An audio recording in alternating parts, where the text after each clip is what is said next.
morning, everyone. I think Jane has quite competently covered some of the first points on this slide in terms of the legal standing of resident and right to manage companies, the obligations of directors, and what potentially can happen with that. I think the only thing I would probably add to what's been said is backing up the importance of the company secretarial side of things, in that we explained that if a company gets struck off, it causes massive difficulties. One of the potential setups that is used is when the residence management company actually owns the freehold to a development, and that's a whole step further then in terms of trouble. If you get that company struck off which actually owns the freehold to your development, you've got real problems. So I would absolutely emphasise that making sure that the administration of the company is right and is dealt with in line with Companies House and legislation is very, very important. So I guess the bit that most people want to know about is right to manage, and the setup of that, the eligibility of that, and potentially how that can apply to your own developments. Right to manage is a relatively new piece of legislation. I think it's about 12 years old now, and prior to that, people who had a legal setup where there was maybe two parties to the lease, the freeholder and each leaseholder, had absolutely no ability to acquire the right to manage their development. And this recent legislation has given them that right. It is a no-fault legislation. It means you don't have to plead the case that your freeholder or your management company has not been effective. It's simply a statutory path to follow, which if you follow it correctly, you will acquire the right to manage at the end of.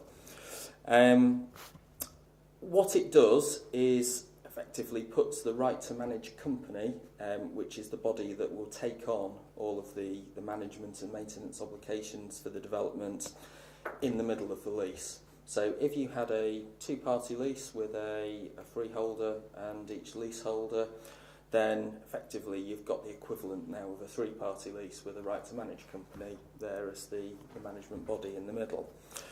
Right to manage will frustrate any existing contracts that are in place, so your buildings insurance, your cleaners, your gardeners, all of the services provided to the development will come to an end when right to manage is acquired, and all of those things need to be reset up by the right to manage company, with the one exception of directly employed staff. If you have staff at your development, such as concierge, caretakers, people who are not contracted to a company but are employed in the name of the development, then they fall under the 2P regulations, the transfer of undertakings and protection of employment, and their employment transfers on a like-for-like basis with the right to manage company, but everything else comes to an end.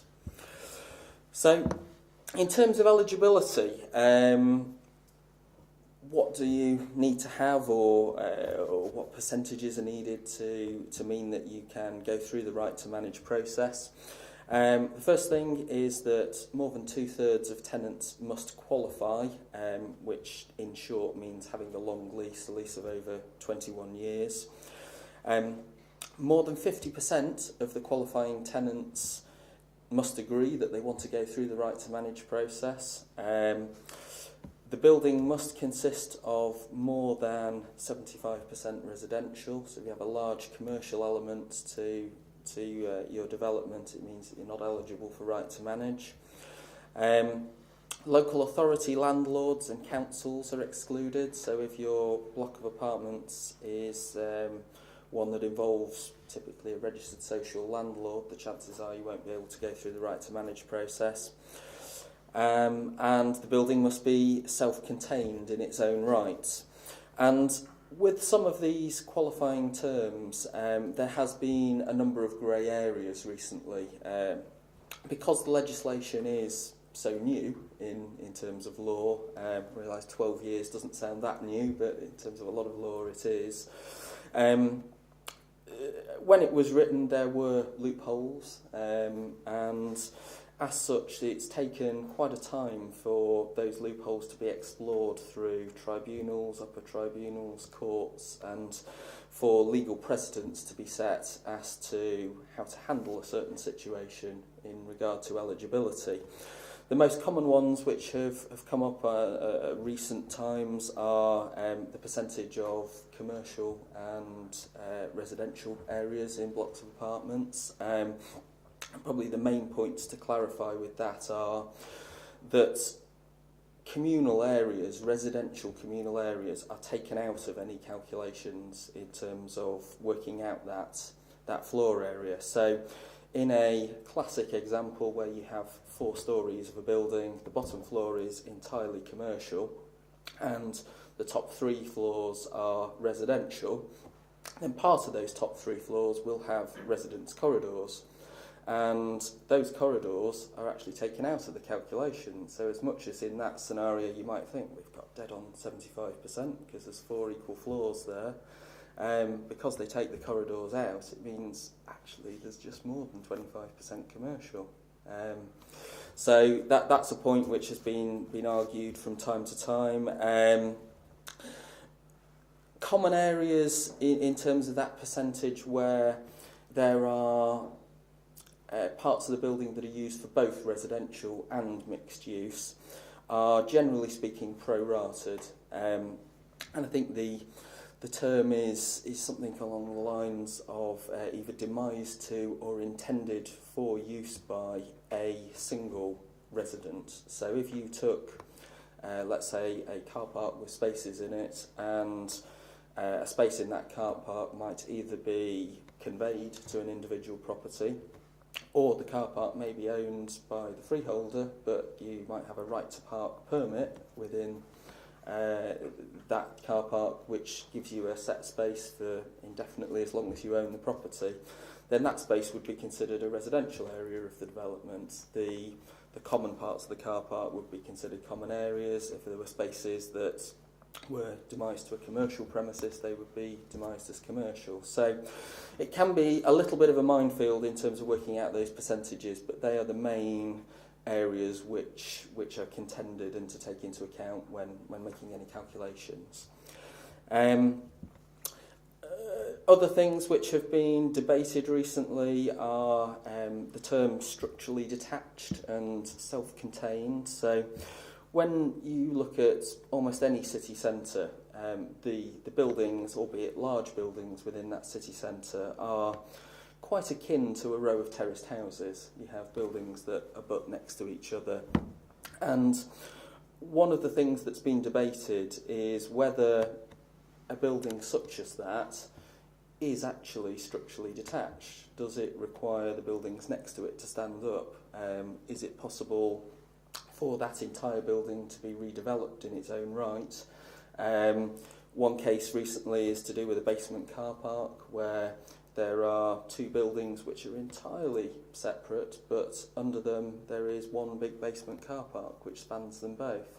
So is that development capable of being individually developed because it's got the shared car park or not? And these are cases which have gone to tribunal, they've gone to upper tribunal, they've been appealed, they've gone to courts, and the reality is that actually we're still not quite sure on some of these things until the final highest level of the legal system has made a decision and that is passed down to everyone else. Actually, we don't quite know what the answer is.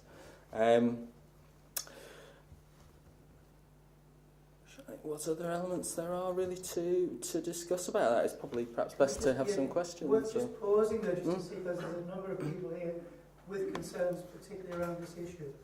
Anybody want to ask any questions around what's on the slide so far? Everyone's very quiet this morning. In this National Bank building, you have a wine bar on the ground floor, and they have a separate lease, and they are considered ground and mezzanine level because they have within their own contained wine bar kind of a half floor. Right. So I suspect that's probably adding to the surface area as being just square footage of. Yes, I think you're right. They wouldn't. It'd be very unlikely that they'd calculate. I mean, mezzanine floors are a nightmare in numerous areas of working out the floor space, and so it might depend on what their lease said. But the likelihood is that in the calculation they'd say that's the floor, ground floor, and then the mezzanine level, and they'd add the two together. It is an extremely difficult area. It is, and I think the common sense approach would probably be what is a usable floor space within any residential or commercial property, and perhaps there's grey areas where they're particularly tight corners and sloping ceilings and those sorts of things, or storerooms rather than being actual usable space. But if it's floor area, it's probably. Who'd you go to calculate? Go to a surveyor. Yes. Yeah, you'd go to a surveyor for the calculation. I mean, I think that the difficulty in something like that is you've got to get quite a lot of preliminary advice before you start down the track, because if you end up in the tribunals, it's costing you a lot of money to go down that route. And it depends a little bit on whether or not your freeholder will object to a right to manage, because when we talk about procedure, if you serve a notice and they don't object, then off you go. You're not, then the argument isn't going to come up. But if you think, no, they're not going to want to agree this, then you've got to do quite a lot of homework first. I was thinking of Man Island when you were talking, Chris, about car parks. What a nightmare. The car park. Because there's commercial spaces and there's resident spaces, and then there's optional spaces for residents if they want to use them, but they have to rent them. Yeah. It's really what a nightmare. I think the clarification with that is a space which is demised to or intended for use for a particular resident. So a visitor's space or a space which potentially could be used by a range of people would fall outside those precise calculations. How further you have to take out corridors and it is, yeah, it is. It's another wonderfully written piece of legislation. Does that work the other way as well? So if there are, for example, I don't know whether you know Man Island, but on the ground floor it's commercial space, some of which isn't occupied, most of which isn't occupied. And down the middle there's what we call the CPR, which is the covered public realm. Yeah. That's shared, it's publicly accessible. Does that count towards commercial space, residential space? It wouldn't count as your residential space, because I think they'd look at the floor area of the individual apartments that are occupied. The likelihood is that would. Towards the commercial? I think the likelihood is it would be taken out of the equation, but unless the peculiarity of it is such that that area could only possibly be used by one commercial unit or something along those lines. So. Thomas, and then Howard?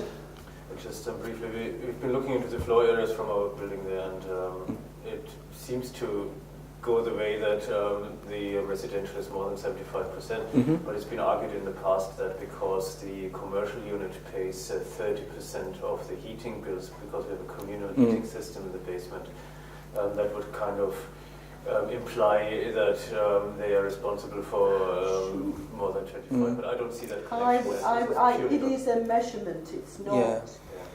Because in that instance, they are using their consumption of the heating is different from the residents, so that's why, presumably why it's skewed that way. Those 30% have been allocated by an LVT, which only dealt really? with Did they do that in consideration of the volume of the, because with the mezzanine it's like a height, there's a bit that's an open.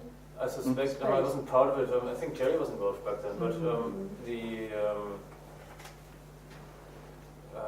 the LVT wouldn't deal with the commercial No. leaseholders. So They the can't. LVT, yeah, exactly. So the LVT only met with the residential representatives, and then they, in absence of the commercial leaseholder, allocated 30% to them. But I don't know to what degree they actually went into the real numbers, or whether they just did a rule of thumb kind of thing. So I don't know the background behind the thinking. So I don't know if the background for allocating that amount of service charge has a correlation to the floor space or heated volume or whatever they used to say. No, my understanding is that wasn't. It was they were looking at, because the National Bank wine bar was operating for such long hours, they decided that the heating was more appropriately demised in terms of 30% as opposed to the 70% of the residents, because of the amount of time that building was being heated and the amount of heat required to take that space. It wasn't around floor space. I mean, my understanding is, as Jane said, it's a surveyor's calculation of floor area is the basis for this eligibility, and unless there's some legal precedent, I'm not aware of any, unless you know where that sort of LVT decision has had an impact on that apportionment. I think it would be based on floor area, but it would require a professional measurement to make sure that was the case for it to go through. One more thing, sorry to be so specific, but there are mobile phone antennas on the roof, so that's being rented out. Would that be considered commercial, and would that add to the commercial space? Yeah. The roof. How much part of the roof would that imply? Is it like whatever is occupied by machinery, or is it the entire roof space being commercial? It would depend on the lease. I would say it depends on the antenna lease. Now, they do vary quite a bit depending on whether or not they've got it's quite a long time since I've done any of those leases, but when I used to do them quite a lot, they tended to have sort of a little shed, and then they actually defined little spaces on the roof, but they had rights over other parts of the roof, and it depends a little bit. It may depend on what the lease says, and again, it would be a surveyor's calculation.